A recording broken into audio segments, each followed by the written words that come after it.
Well, today's episode, we got more on Japanese wrestling, mostly coming from the Yoshi promotions like Gatoh Move Pro Wrestling, World Women Pro Wrestling Diana, and of course, Ice Ribbon.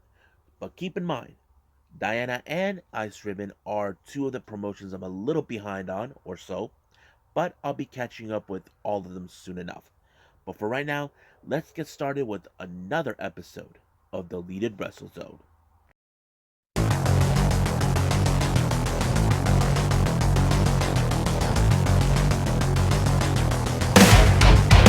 Are you ready?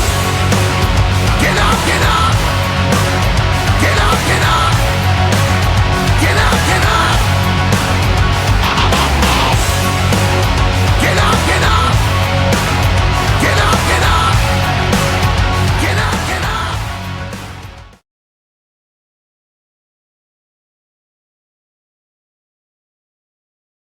Welcome everybody to Deleted Wrestle Zone. All things that it's pro wrestling from AEW, NXT, New Japan Pro Wrestling, Impact Wrestling, the National Wrestling Alliance, various promotions, wrestlers, matches, and championships.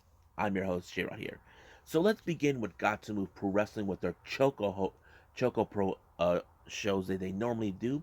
We had two back-to-back ones from two different on 2 days, which is number 110 and 111th.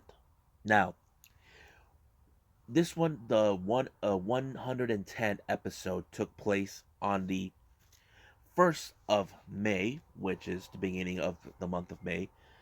This one took the entire show away because it was an 8-man tag team match. This time, we have the Best Bros teaming up with the Egg Tarts, consistent of Che Koishikawa, Hagane Shinoi, taking on the Pencil Army, consistent of Lulu Pencil, Ami Sakura, Minoru Fujita, and of course Chris Brooks. Now, much of these, I did not expect for one 110 to become a very entire episode of an 8-man. It was like very interesting. Now, the moment I saw this, I was like thinking, okay, this is gonna be a little interesting. It started out with Mei Shigura. If you guys know this, she's like 5'11" or something. No, 4'11", taking on a huge tall dude like Chris Brooks. Now, I didn't know how this was gonna play out, but it played out pretty well. Like Mei Shigura, she may be like the happiest girl you see, but don't let the size fool you. That's how I like it. But I think there were some best moments in this one. Like, for example, Chris Brooks put her in some sort of a harness, and he grabbed a stick and he goes, Peñata! And then all of a sudden, Minoru Fujita brought out a taser. Yes, he was about to shock her, but luckily Balianaki was there to save her, and there was some great moves from both teams. I did not expect a whole lot because, like I said, this entire episode was mostly the 8-man tag team match. But who was going to come on top, I did not expect a whole lot because it was pretty much chaotic. Like anything could go. But however, it was the Best Bros and the Egg Tarts that won the match. But however, looks like the Pencil Army just lost a member because of this loss, and that person was Chris Brooks. What he did is he ripped off the hat, making him a member of the Pencil Army, and he just took off. Lulu was in shock. It was like, how could that happen? But it did. So basically, he's out, but we'll see what happens down the line with the Pencil Army. Now let's jump in with ChocoPro 111. Opening match was Sakurai versus Tokiko Kirihara. Another good match. As I've seen Kirihara many times over, even when she's teaming with Antonio Honda. I didn't expect a whole lot, but however, I am impressed with Kirihara a lot as a singles competitor because it's a pretty interesting person in the wrestling business. But I'm trying to find out more about her as much as possible. But however, she did win her match by submission. I was like, wow, she knows how to do submissions. Great match. Or should I say good match? Next match we have, um, of course, Chi Koishikawa and Yaka Tsukiyama taking on Sayuri and Ami Sakura. Once again, I love seeing uh, Sayuri and Emi actually team up a lot because they can coexist as a good team. I'm not sure if they will form like their own team, like or give themselves a tag team name whenever they team up. But so basically, that's how it is. But of course, it was Sayuri who was very impressive with her making the win for her team, and hope to get to see her more on this one. Now, this next match, this one was a very interesting one.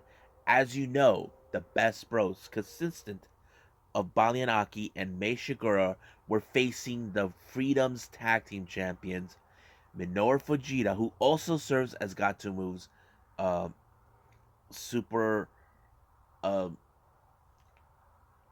super dream Asian, no, super Asian champion, teaming with his tag team partner, someone I mentioned a few times on various promotions, Rina Yamashita. Now, this was a very interesting match to me because there was a moment that you see Rina and May actually try to act like two vicious cats. And of course, then there's Minoru and Balian. It's kind of interesting to see this match how it played out. I think the best moment is when Rina took Balianaki outside, and then she tossed even her own partner outside to deal with him while she deals with Mei Shigura. She took her outside, but there's like a small corner. Even Ami Sakura was like, there's paper blocking that area. She's like removing it. Like, where is she? You can see like the feet. If you guys ever click it on YouTube, you can see what's going on. But I did not expect a whole lot. But I think in this particular match played out pretty well when it ended in a time limit draw because they're both evenly matched. Now, could we see them for a tag team titles for the Asian Dream Tag Team titles? I don't know. But however, if either Minoru or Rina pin either one of them, they would have got a shot. But no, it ended in a time limit draw. But there is more coming up from Gato. I'll be doing that in the next episode. But right now, let's keep moving forward with Diana.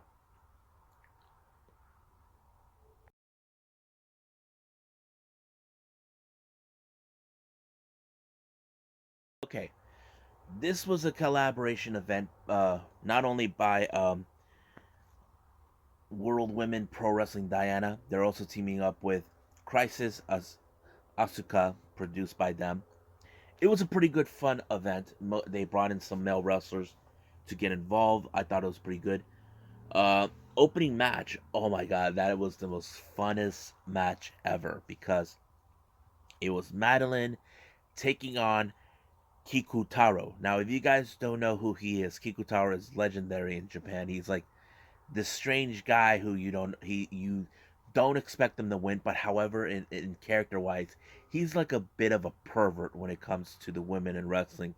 I will mention him down the line in another um, when I he showed up at Stardom. But what he does, he touches women in a inappropriate way. But what Madeline was really funny. Now, when he sent her running to the ropes, he gets down and she does like that ballet, like whoop, whoop, and then later at the moment, she starts stomping on him. He's like, and then she asked the referee to do the same thing. I think they must have did it like 2 or 3 times, and then as soon as it was over, he tells the ref, "Were you involved?" He's like, "Nope, not me." It's because the thing is, they know Kikutaro is really, really not the kind of guy these women should be around. So I'm not saying this like in a real life wise, but character wise, because it feels like that to play out the story. But there was another interesting moment where she grabbed his hand, jumps on top of the rope, does like one of those acrobatic thingies. But I think one of the best matches. It was the worst fear. He grabbed Madeline by the arm and he was like trying to hump her or whatever he was doing. Ref and some other dude try to kick him out to get him off of her because that's the last thing that they want with Kikatora is being a little perverted with the women. But however, it didn't help whatsoever. I don't know what he did to win the match. He put something in her mouth. I'm assuming like a handkerchief or something. But as soon as it was over, he just walked away, mind his own business. But I have heard him many times over. He actually participates with DDT. He was here in San Diego 2 years ago for Fist Combat. So take a look at him. Kikutaro is Kikutaro. Kikutaro.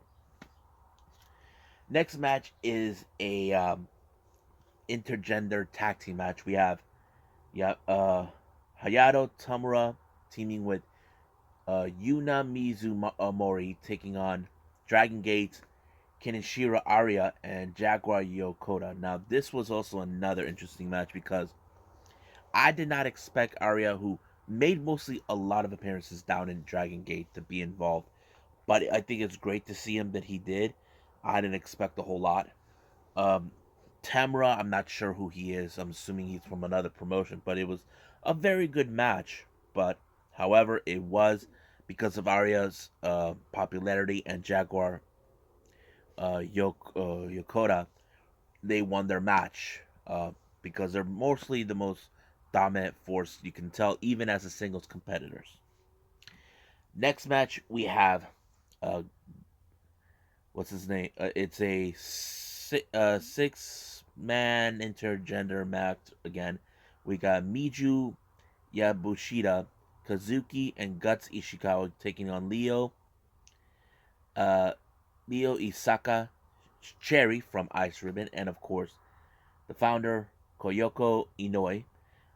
Really good match, I have to say. I did like the team with Isaka and Cherry with Inoue teaming up because Inoue is the founder of the promotion herself. It's also a wrestling school as well.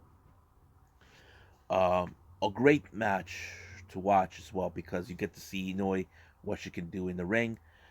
But not the best match. But like I said, some of these wrestlers I may not mention some of the wrestlers I may or may not have heard who were coming in.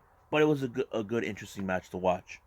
So it was fun. I think it was pretty interesting to watch. But like I said, opening match was my favorite one.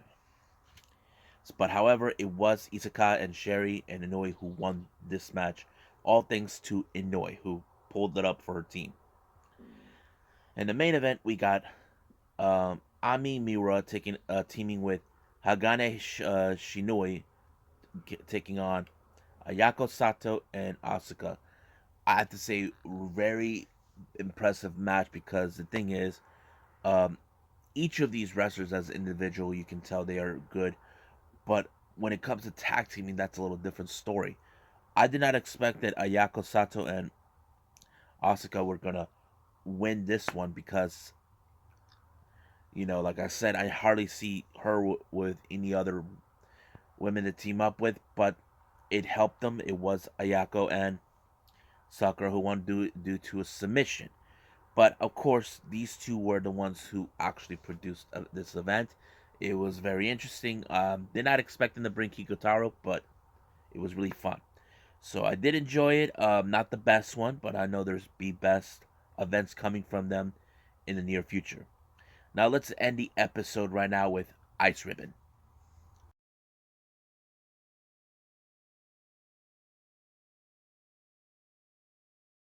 Okay, so we got Ice Ribbon for their March 2021 episode show. This took place on the 27th of March. The first opening match was an 8-woman tag team match. We got Saori Anoi, Totora Sakusik, Tsukushi Aruka, and Yappy taking on Bani Oikawa, Maika Ozaki, Rina Yamashita, and Yuki Mashino. Now, I have to say I wasn't expecting a whole lot because I seen these women how they wrestle. But however, the way the match ends is because I was thinking in the back of my head that that someone was gonna pull off a trick, and the last person I would have thought was, of course, Yuki Mashino.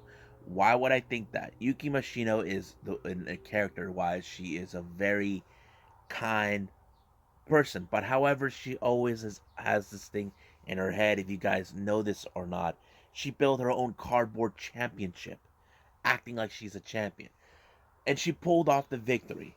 And the best part after the match is that Rena grabbed her hand and pulled out her middle finger, telling the other team what she thought. So basically, it's like they did not expect Yuki Yoshino to pull off a trick out of her sleeve.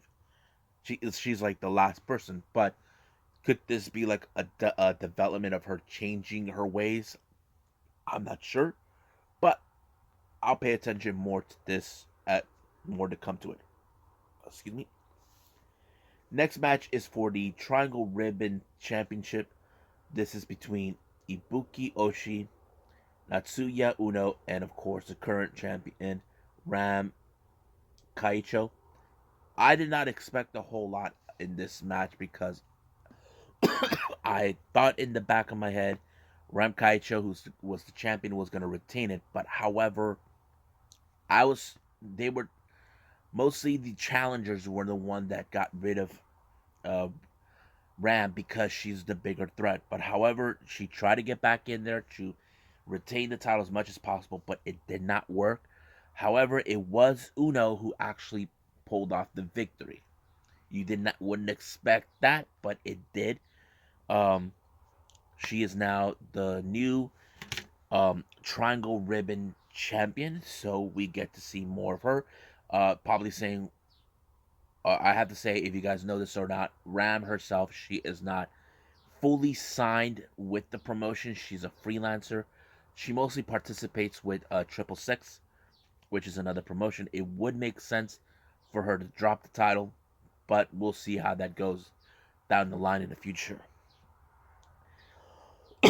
Next match, we have Akane Fujita, Miko Unoi, and Risa Sera taking on joint armies, Sherry and Tei Hanara teaming up with the one person who is more devious is Tekla. Now, I did not expect a whole lot because I would have assumed that somehow the other team were going to win.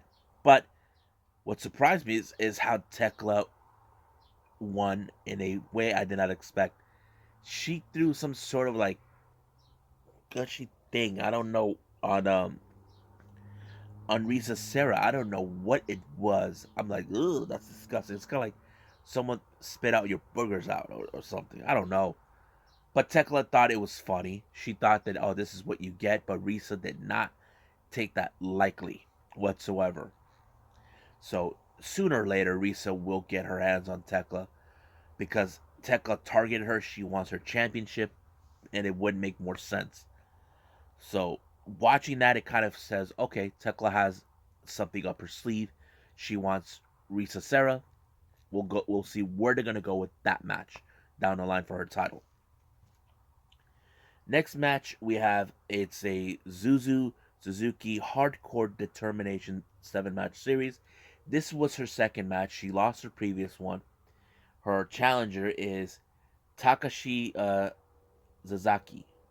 I did not have to say, Suzuki, she has a lot of fire in her to try to transition to hardcore. Now, you probably say, but J-Rod, isn't this a Yoshi promotion? Wouldn't they allow this? There are certain promotions that would allow it, but it all depends how. I did see Akane Fujita taking on Riza in a death match. That was a pretty good match, but I have to say Suzuki really pulled her own, but it was still not enough. But it's her third match is still undetermined, so I can't wait to see who would it be. I mean, there's a lot of endless possibilities, but I don't know what to make of it.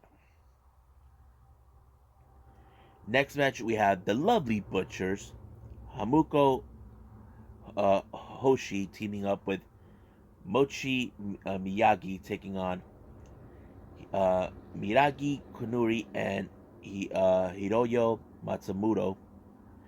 Uh, Again, I wasn't too much hype on this one, but it was a very interesting match.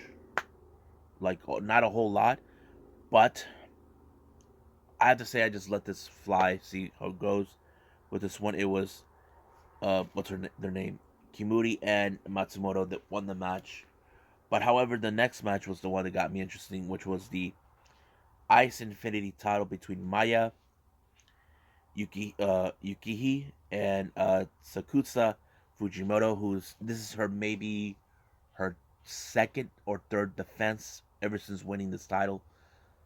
I have to say, Fujimoto did a tremendous job trying to retain the title, because the thing is, ever since she won this title, it changed a whole lot. If you guys probably wondering who did she beat this title for, it was Zuzu Suzuki, but it was a fun match. But I was kind of thinking, okay, that this title will not be title exchange whatsoever, but it did remain in Fujimoto's side, so she retained her title. So a whole lot of things happened in this match, but like I said, and I still need to catch up more with the Ice Ribbon shows, because there's still a few that I still need to catch up with. But for now, I'll end it right here, and of course, I'll do more another episode later on. This because today is Monday, the 3rd of May. Right now, the upcoming episode is going to feature AEW Elevation, of course, Gatoh Move Pro Wrestling, and of course, New Japan Pro Wrestling, Road to Dondaku Wrestling. All of that will be released soon enough, as soon as I get this done, and then work on the other one. But for now, I'll see you guys in the next DWZ time, same DWZ channel. I must bid all of you adieu. So goodbye, and have a nice day. Bang.